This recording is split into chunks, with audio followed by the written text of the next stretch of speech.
കഴിഞ്ഞ ദിവസം നമ്മുടെ പിണറായി വിരുദ്ധ മാധ്യമങ്ങൾക്കൊക്കെ തന്നെ വലിയ സന്തോഷമായി. കാരണം അദ്ദേഹത്തെ ക്രൂശിക്കാൻ ഒരു അവസരം കിട്ടി എന്നുള്ള നിലയിലാണ് ഒരു വാർത്ത നടത്തിയ പത്രസമ്മേളനത്തിലെ 2 വാക്കുകളെ എല്ലാവരും കണ്ടത്. ആ വാക്കുകളെന്ന് പറയുന്നത് രേവന്ത് റെഡ്ഡി ഡാഷ് മോനെ മറുപടി വരുന്നുണ്ട എന്ന് പറഞ്ഞതാണ്. അപ്പോൾ ഇത് പറയണ കേൾക്കുമ്പോൾ തന്നെ ആളുകൾക്ക് ഇഷ്ടപ്പെട്ടില്ല. അതുകൊണ്ട് മാധ്യമങ്ങളൊക്കെ വലിയ ചർച്ചകളിലായിരുന്നു ഇന്നലെ. ഇതൊക്കെ ചർച്ച ചെയ്യുന്ന മാധ്യമങ്ങളൊക്കെ ഒരു കാര്യം ആലോചിക്കുന്നുണ്ട്. വയനാട്ടിൽ മരിച്ചുപോയ 150 പേരെ കാണാതായ 420 പേരെ മരണപ്പെട്ടു പോയ ആ സംഭവത്തിൻ്റെ പേരിൽ പിരിവ് നടത്തുകയും ഒരു വീട് പോലും വെച്ചു കൊടുക്കാതിരിക്കുകയും ചെയ്തതിനെക്കുറിച്ച് നമ്മുടെ മലയാളത്തിലെ മാധ്യമങ്ങളൊന്നും ചർച്ച ചെയ്യുന്നില്ല. മഹാഭൂരിപക്ഷം മാധ്യമങ്ങളൊന്നും നിങ്ങൾ ആലോചിക്കണം. പക്ഷെ അപ്പോഴാണ് രേവന്ത് റെഡ്ഡിയോട് നമ്മുടെ മുഖ്യമന്ത്രി ഇങ്ങനെ പറയാമോ അങ്ങനെ പറയാമോ എന്നൊക്കെ പറഞ്ഞുകൊണ്ട് വളരെ നിസ്സാരമായിട്ടുള്ള ചില പ്രശ്നങ്ങളുടെ പേരിൽ ചർച്ച നടന്നത്. ഇനി യഥാർത്ഥത്തിൽ എൻ്റെ അഭിപ്രായം എന്ന് പറയുന്നത് പിണറായി വിജയൻ വിളിച്ചത് കുറഞ്ഞുപോയി എന്നാണ്. യഥാർത്ഥത്തിൽ പിണറായി വിജയൻ മറ്റേ സുരേഷ് ഗോപി വിളിച്ചതുപോലെ, സുരേഷ് ഗോപി ഒരു കേന്ദ്രമന്ത്രിയാണല്ലോ, അദ്ദേഹം വിളിച്ച മാതൃക പ്രകാരം മറുപടി വരുന്നുണ്ടടാ മറ്റേ മോനെ എന്നാണ് വിളിക്കേണ്ടിയിരുന്നത് എന്നാണ് എൻ്റെ അഭിപ്രായം. അതിൻ്റെ പ്രധാനപ്പെട്ട കാര്യം പറയാം. യഥാർത്ഥത്തിൽ രേവന്ത് റെഡ്ഡി പിണറായി വിജയനല്ല അപമാനിച്ചിട്ടുള്ളത്, കേരളത്തെ മൊത്തമാണ്, കേരളത്തിലെ മൊത്തം ജനങ്ങളെയാണ്. കാരണം നാളെ പ്രധാനമന്ത്രി നരേന്ദ്രമോദി ആണെങ്കിൽ വേറെ ഏതെങ്കിലും രാജ്യം വന്ന് അപമാനിക്കുന്ന നമുക്ക് കേട്ടിരിക്കാൻ പറ്റില്ല. അതുപോലെ പിണറായി വിജയൻ കേരളത്തിലെ മുഖ്യമന്ത്രിയാണ്, അത് നമുക്ക് കേട്ടിരിക്കേണ്ട ആവശ്യമൊന്നുമില്ല. ഇനി അല്ലെങ്കിൽ തന്നെ ഒരു സാമാന്യ മര്യാദയുടെ ലംഘനമാണ് ഈ പറയുന്ന രേവന്ത് റെഡ്ഡി കാണിച്ചിട്ടുള്ളത്. അതിൻ്റെ പ്രധാനപ്പെട്ട കാര്യങ്ങളിലേക്ക് ഞാൻ പറയാം.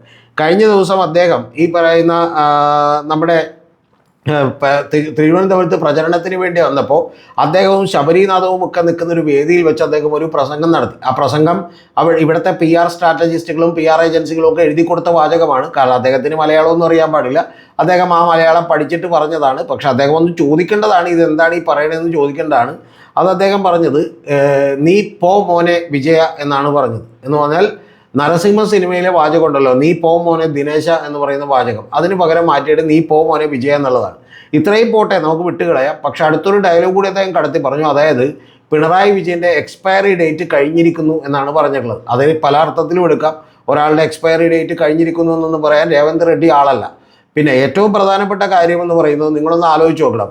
പിണറായി വിജയൻ എന്തൊക്കെ പറഞ്ഞാലും ഇന്ന് 80-81 വയസ്സുണ്ട്. 56 വയസ്സുള്ള രേവന്ത് റെഡ്ഡി വന്നിട്ട് 24 വയസ്സ് തന്നേക്കാൾ കൂടുതലുള്ള ഒരാളോട് നീ എന്ന് വിളിക്കുന്നത് ശരിയാണോ അല്ലേ എന്നുള്ളതാണ്.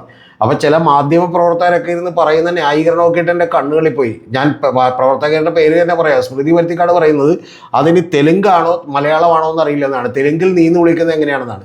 തെലുങ്കും മലയാളമൊന്നും അല്ല സ്മൃതി, യഥാർത്ഥത്തിൽ നീന്ന് മലയാളത്തിൽ എഴുതി കൊടുത്ത് തന്നെയാണ് വിളിച്ചത്. അപ്പോൾ അത് അങ്ങേയറ്റത്തെ മര്യാദകേടാണ്.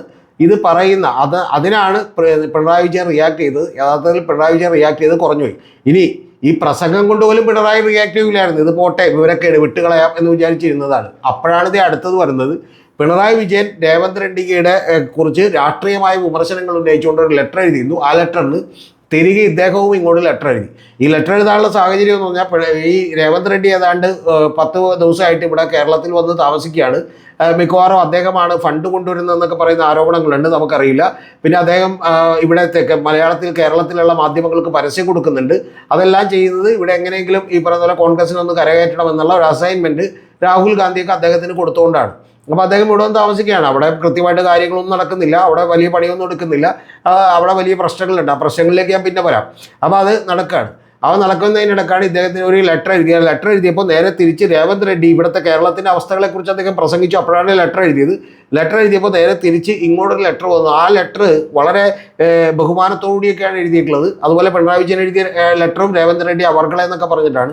തിരിച്ചിങ്ങോട്ട് വന്ന ലെറ്ററിൻ്റെ ഏറ്റവും ഒടുവിൽ, ഒരു മുഖ്യമന്ത്രിയുടെ ഒഫീഷ്യൽ ലെറ്ററിൻ്റെ ഏറ്റവും ഒടുവിൽ, മറ്റത് പിന്നെ മാസ് ഡയലോഗ് കയ്യടി കിട്ടാൻ വേണ്ടി പറഞ്ഞാണെന്ന് വിചാരിക്കാം. പക്ഷേ ഇത് ലെറ്ററിൻ്റെ താഴെ എഴുതി വെച്ചേക്കുന്നത് നീ പോ മോനെ വിജയ എന്നുള്ളതാണ്. തലക്കെന്തോ അസുഖമായി എന്നാണ് ഇരിക്കുകയാണ്. ഒരു മുഖ്യമന്ത്രിയാണെന്ന് പോലും അയാൾക്ക് അറിയാൻ പാടില്ല. ഏതെങ്കിലും ഇന്ത്യൻ സ്റ്റേറ്റുകളിലെ ഏതെങ്കിലും ഒരു മുഖ്യമന്ത്രി വേറൊരു മുഖ്യമന്ത്രിക്ക് അങ്ങനെ പറഞ്ഞൊരു ഡയലോഗ് എഴുതുമോ? അപ്പോൾ നീ പോ മോനെ ദിനേശ എന്ന് പറയും, നീ പോ മോനെ വിജയ എന്ന് പറഞ്ഞ് എഴുതി വെച്ചേക്കാണ്. ഒന്ന് ആലോചിച്ച് നോക്കുക. ഇതും കൂടി കണ്ടപ്പോഴാണ് യഥാർത്ഥത്തിൽ പിണറായി വിജയൻ ഇന്നലെ റിയാക്ട് ചെയ്യാൻ തീരുമാനിച്ചത്. ആ റിയാക്ഷൻ കുറഞ്ഞുപോയി എന്നാണ് ഞാൻ പറഞ്ഞത്. യഥാർത്ഥത്തിൽ മോനെ രേവന്ത് റെഡ്ഡി ഈ പറഞ്ഞ പോലെ ഡാഷ് മോനെ എന്നല്ല മറ്റേ മോനെ എന്ന് തന്നെ വിളിക്കേണ്ടതാണ്. അതായത് ഗണേഷ് കുമാറിനെ ഏതാണ്ട് സുരേഷ് ഗോപി വിളിച്ചതുപോലെ. അപ്പോൾ പിന്നെ ആർക്കും കുഴപ്പമുണ്ടാവില്ല. പിന്നെ ഇതിന് ചില നമ്മുടെ നിഷ്പക്ഷ നിരീക്ഷകരും നിഷ്പക്ഷ മാധ്യമ പ്രവർത്തകരും എന്ന് പറഞ്ഞ് കുറേ ആളുകൾ ഇറങ്ങിയിട്ടുണ്ട്. അവർക്കാർക്കും രേവന്ത് റെഡ്ഡി വിളിച്ചപ്പോൾ ഒരു ചർച്ചയില്ല, പിണറായി വിജയൻ ഇതൊന്നും പറഞ്ഞപ്പോൾ ഒരു ചർച്ചയില്ല. എൻ്റെ കയ്യിൽ ആ ലെറ്റർ ഇരിക്കുന്നുണ്ട്, 6 പേജിൻ്റെ ലെറ്റർ. ആ ലെറ്റർ ഒന്നും അയച്ചപ്പോൾ ഇവർക്കാർക്കും ഒരു കുഴപ്പമില്ല. പകരം പിണറായി വിജയൻ റിയാക്ട് ചെയ്തപ്പോൾ ഇവർക്ക് കുഴപ്പമായി. അത് മര്യാദയുടെ ലംഘനമായി, അസഹിഷ്ണുതയായി, ധിക്കാരമായി, തേങ്ങയായി, മണ്ണാങ്കട്ടയായി. ഒരു ഒപ്പുമില്ല. നിങ്ങൾ ഈ പറയുന്ന പോലെ കാണിക്കുന്ന പക്ഷപാതിത്വമാണ് എന്നുള്ളത് പറയാതെ വയ്യ. അതുകൊണ്ട് പിണറായി വിജയൻ റിയാക്ട് ചെയ്തതിന് യാതൊരു കുഴപ്പമില്ല. ഇനി അടുത്തൊരു കാര്യം എന്ന് പറയുന്നത്, ചില ആളുകൾ ഇരുന്നിട്ട് പറഞ്ഞുകൊണ്ടിരിക്കുന്നത്, അതിലൊരാൾ പണിക്കരാണ് കേട്ടോ. അതായത് ശ്രീജിത്ത് പണിക്കർ എന്ന് പറയുന്ന പണിക്കർ പറയുന്നത് വളരെ ക്ഷമയോടുകൂടി വളരെ സഹിഷ്ണുതയോടുകൂടി കേൾക്കണ്ടായിരുന്നു. ഇത് കേട്ടപ്പോൾ എനിക്ക് ചിരി വന്നു പോയി. അതെന്താ കാര്യം എന്ന് വെച്ചിട്ടുണ്ടെങ്കിൽ, ഈ കെ സുരേന്ദ്രനെ കയറി ഉള്ളി സുരയെന്നും അതുപോലെ DYFIക്കാരുടെ ഒരു പ്രശ്നമുണ്ടായപ്പോഴേക്കും എന്ന് പറഞ്ഞാൽ ബൈക്കിൽ ഒരു പെണ്ണും 2 ആണുമായിട്ട് പോയതിനെ സാൻഡ്വിച്ച് പോലെ പോയി എന്നൊക്കെ പറഞ്ഞ് എഴുതിയിട്ടുള്ള ശ്രീജിത്ത് പണിക്കർ ഇപ്പം ഞങ്ങളെ വന്നിട്ട് എന്ത് ചെയ്യണ്ട, വലിയ ഈ പറയുന്ന പോലെ ഡയലോഗും മറ്റേ സത്യം പറഞ്ഞിട്ടുണ്ടെങ്കിൽ മറ്റേ സഹിഷ്ണുതയും മണ്ണാങ്കട്ടയും മര്യാദയൊന്നും പഠിപ്പിക്കണ്ട എന്നാണ് പറയാനുള്ളത്. ഇനി ഇതെല്ലാം പോട്ടെ, ചാനലിൽ ചർച്ചയ്ക്ക് വിളിച്ചില്ലെങ്കിൽ പോലും ആ ചാനൽ പ്രവർത്തകരെ മുഴുവൻ ചീത്ത വിളിക്കുകയും അവരുടെ തെറ്റുകൾ കണ്ടെത്തി അവരേതാണ്ട് അഭിമന്യു എന്ന് എഴുതിയപ്പോൾ ശരിയായില്ല, ന്യൂ ശരിയായില്ല എന്നൊക്കെ പറയുകയും ചെയ്യുന്ന ആളുകളാണ്. അതുകൊണ്ട് അത്തരത്തിലുള്ള ആളുകളുടെ ഒന്നും ഉപദേശം തൽക്കാലം കേരളത്തിന് ആവശ്യമില്ല എന്നുള്ളതാണ് എനിക്ക് പറയാനുള്ളത്. അതുകൊണ്ട് ഇവരൊക്കെ കാണിക്കുന്നത് കപടതയാണ് എന്നുള്ളതാണ് പറയാനുള്ളത്. ഇനി ഇതിന് ശേഷം ചില ആളുകൾ വന്നിട്ട് പറയുന്നൊരു കാര്യം, പിണറായി വിജയൻ നേരത്തെ ഒരുപാട് ഇങ്ങനെ പറഞ്ഞിട്ടുണ്ട്, അതിനൊന്നും സംശയമില്ല. ആ പറഞ്ഞ കാര്യങ്ങളിൽ ഓരോന്നിലും നമ്മൾ വിയോജിപ്പ് രേഖപ്പെടുത്തിയിട്ടുണ്ട്. ഇപ്പോൾ കൊലംകുത്തി എന്ന് പറയുന്നതിന് നമ്മൾ യോജിക്കുന്നുണ്ടായില്ല. ഒരാൾ മരിച്ചു കഴിഞ്ഞിട്ട് അങ്ങനെ പറയാൻ പാടില്ല. പക്ഷെ അദ്ദേഹത്തിൻ്റെ നിലപാടിൽ നിന്ന് മാറാറില്ല. പിന്നെ മറ്റു ചില കാര്യങ്ങളിൽ യോജിപ്പൊക്കെ ഉണ്ട്. ഇപ്പോൾ ബോഡി വേസ്റ്റ് ആണ് എന്നുള്ളത് കാന്തപുരം അബൂബക്കർ മുസ്ലിയാറിൻ്റെ കയ്യിലിരുന്ന ഈ പറഞ്ഞ പോലെ നബി തിരുമേനിയുടെ മുടി എന്ന് പറയുന്ന കാര്യത്തെക്കുറിച്ച് അദ്ദേഹം വ്യക്തമായി പറഞ്ഞിട്ടുണ്ട്. അതുപോലെ മത്തായി ചാക്കോയുടെ മരണവുമായി ബന്ധപ്പെട്ട് ഒരു ബിഷപ്പ് തന്നെ തെറ്റായ പ്രസ്താവന നടത്തിയപ്പോൾ അതിനെ എതിർക്കാൻ ധൈര്യം കാണിച്ചിട്ടുണ്ട്. അങ്ങനെ ഏത് മതസമുദായിക നേതാവിനെതിരെ കൃത്യമായിട്ട് അദ്ദേഹം നിലപാടുകൾ എടുത്തിട്ടുണ്ട്. വെള്ളാപ്പള്ളി നടേശനെതിരെ കേരള തൊഗാഡിയ എന്ന് വിളിച്ചിട്ടുണ്ട്. അപ്പോൾ അത്തരത്തിൽ നിലപാടെടുക്കാൻ ചങ്കുറപ്പുള്ള ഒരു പ്രസ്ഥാനവും അതിൻ്റെ ഈ പറയുന്ന പോലെ നേതാവുമാണ് പിണറായി വിജയൻ എന്നുള്ളത് പറയാതെ വയ്യ. ഇനി അടുത്തൊരു കാര്യം, ചില ആളുകളൊക്കെ ഇരുന്ന് പറയുന്നത് സൂചികകളിൽ കേരളവും തെലങ്കാനയുമായിട്ട് യാതൊരുവിധ കമ്പാരിസണും ഇല്ല. ഹൈദരാബാദ് വരെ പോകാം, അതിൻ്റെ ഉള്ളിലേക്ക് ഒരു 10 കിലോമീറ്റർ 25 കിലോമീറ്റർ ഉള്ളിലേക്ക് പോയിട്ടുണ്ടെങ്കിൽ പണി വാളും. കാരണം എന്ന് വെച്ചാൽ ഒരു കമ്പാരിസണും ഇല്ല. കേരളം എന്ന് പറഞ്ഞിട്ടുണ്ടെങ്കിൽ ഏതാണ്ട് എല്ലാ സ്ഥലവും തന്നെ ടൗണാണ്. നമ്മുടെ ജനങ്ങളുടെ ജീവിത നിലവാരം എന്ന് പറയുന്നത് വളരെ വലുതാണ്. അപ്പോൾ ചില ആളുകൾ ചോദിക്കുന്ന ഒരു കാര്യം, പെർ ക്യാപിറ്റ ഇൻകം വെച്ചിട്ട് ഇവിടെ തെലങ്കാനയല്ല നല്ലതെന്നാണ്. ശരിയാണ്, തെലങ്കാനയിൽ ഹൈദരാബാദ് എന്ന് പറയുന്ന ഒരു ജില്ല ഉള്ളത് കൊണ്ടിട്ട് അവിടെ വലിയ ഡെവലപ്മെൻ്റ് ഉള്ളത് കൊണ്ടിട്ട് നമ്മുടെ പെർ ക്യാപിറ്റ ഇൻകം ഒക്കെ നോക്കിയാൽ അത് കൂടുതലായിരിക്കും. ഇപ്പോൾ ബോംബെ മഹാരാഷ്ട്രയിലുള്ളത് കൊണ്ടിട്ട് പലപ്പോഴും ഒരു വ്യവസായ നഗരമാണത്, അകത്തത്തിൽ കൂടുതലായിരിക്കും. പക്ഷെ അതൊക്കെ വളരെ കുറച്ച് ആളുകളിലേക്ക് മാത്രമേ എത്തുന്നുള്ളൂ. അല്ലാതെ ഇവിടുത്തെ പോലെയുള്ള മറ്റേ സാധാരണ ജനങ്ങൾക്ക് കുടുംബാരോഗ്യ കേന്ദ്രങ്ങളോ അല്ലെങ്കിൽ ഈ പറഞ്ഞ പോലെ ഹോസ്പിറ്റൽ ചികിത്സകളോ അല്ലെങ്കിൽ അത്തരത്തിൽ ജനങ്ങളുടെ ജീവിത നിലവാരത്തിൻ്റെ ഉയർച്ചയോ ഭൂപരിഷ്കരണമോ ഇതൊന്നും കൃത്യമായി ഇന്നും നടക്കാത്തൊരു സ്ഥലമാണ് തെലങ്കാന എന്നുള്ളത് നിങ്ങൾ ഓരോരുത്തരും മനസ്സിലാക്കണം. ഇനി വേറൊരു കാര്യം കൂടി പറയാം. എൻ്റെ പൊന്ന് പ്രിയപ്പെട്ട രേവന്ത് റെഡ്ഡി, താങ്കൾ ഇവിടെ കിടന്ന് ഈ പറഞ്ഞ പോലെ ചുറ്റിത്തിരിയാതെ അവിടെ പോയി അവിടുത്തെ കാര്യങ്ങളൊക്കെ നോക്ക് എന്നുള്ളതാണ് തെലങ്കാനയോട് എനിക്ക് പറയാനുള്ളത്. അതിൻ്റെ പ്രധാനപ്പെട്ട കാര്യം, അവിടെ പെൻഷനൊന്നും കൊടുക്കുന്നില്ല. പെൻഷനൊന്നും കൃത്യമായിട്ടല്ല കൊടുക്കുന്നത്. നിങ്ങൾ ഉദ്ദേശിക്കുന്ന സാമൂഹ്യക്ഷേമ പെൻഷനല്ല, അതൊക്കെ മുടങ്ങിയിട്ട് വർഷങ്ങളായി, ഏതാണ്ട് 10-20 മാസമായി എന്നൊക്കെ കേൾക്കുന്നു. അതവിടെ നിൽക്കട്ടെ. സാധാരണ ഗവൺമെൻറ് റിട്ടയറായി പോയ ആളുകൾക്ക് പെൻഷൻ കൊടുക്കുന്നില്ല. അതായത് 600-600ഓളം പേരുടെ കോടതിയിൽ നിന്ന് അവരനുകൂലമായിട്ടുള്ള വിധി മേടിച്ച് പെൻഷൻ കൊടുക്കാൻ പറഞ്ഞിട്ട് പോലും ഗവൺമെൻറ് കൊടുത്തിട്ടില്ല. ഇപ്പോൾ കോടതി ലക്ഷ്യത്തിന് കേസെടുത്തേക്കുകയാണ്. എന്നിട്ട് ഈ പറയുന്ന രേവന്ത് റെഡ്ഡി ഒന്നും വന്ന് കേരളത്തിലുള്ള പിണറായി വിജയൻ എന്നല്ല ഒരു രാഷ്ട്രീയ നേതാവിനെ താങ്കൾ എന്ത് ചെയ്യേണ്ട, പഠിപ്പിക്കേണ്ട എന്നുള്ളതാണ് എനിക്ക് പറയാനുള്ളത്.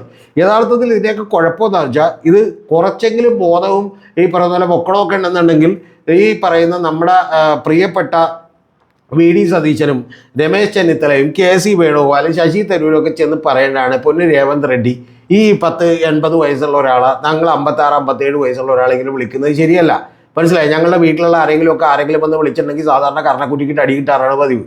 പിന്നെ നിങ്ങൾക്ക് അത് കിട്ടൂല. പക്ഷെ പ്രധാനപ്പെട്ട കാര്യം അങ്ങനെയൊന്നും ചെയ്യരുത്, അത് മര്യാദകേടാണ് എന്ന് നമ്മൾ പറയേണ്ടതാണ്. അത് പറഞ്ഞു കൊടുക്കാതെ ഇത്തരത്തിലുള്ള ചില തന്ത്രങ്ങളും കുതന്ത്രങ്ങളും റീലിന് വേണ്ടിയിട്ടുള്ള ചില ഷോകളും അതിന് പഠിപ്പിച്ചു കൊടുക്കുന്ന വാചകങ്ങളൊക്കെ ആയിട്ട് ഇങ്ങോട്ട് എത്തരുത്. ഇവിടെ നിന്ന് നല്ല തിരിച്ചടി കിട്ടും എന്നുള്ളത് ഉറപ്പായിട്ടുള്ളൊരു കാര്യമാണ്. ഇത് രേവന്ത് റെഡ്ഡി അല്ല, ഇനി അമിത്ഷാ വന്ന് കേരളത്തിൽ വന്ന് ഇതുപോലെ പറഞ്ഞപ്പോഴും ആ തടി പോരാ ഈ പറയുന്ന പോലെ എന്ത് ചെയ്യാനായിട്ട്, കേരള സർക്കാരിനെ മറിച്ചിടാൻ എന്ന് വളരെ കൃത്യമായി പറഞ്ഞൊരാളാണ് പിണറായി വിജയൻ.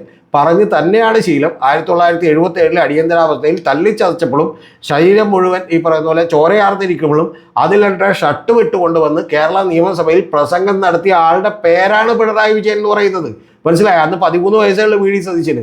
അതുകൊണ്ട് നിങ്ങൾ രേവന്ത് റെഡ്ഡിയൊക്കെ വന്നിട്ട് എന്ത് ചെയ്യരുത്, പേടിപ്പിക്കാമെന്ന് വിചാരിക്കരുത് എന്നുള്ളതാണ് എനിക്ക് പറയാനുള്ളത്.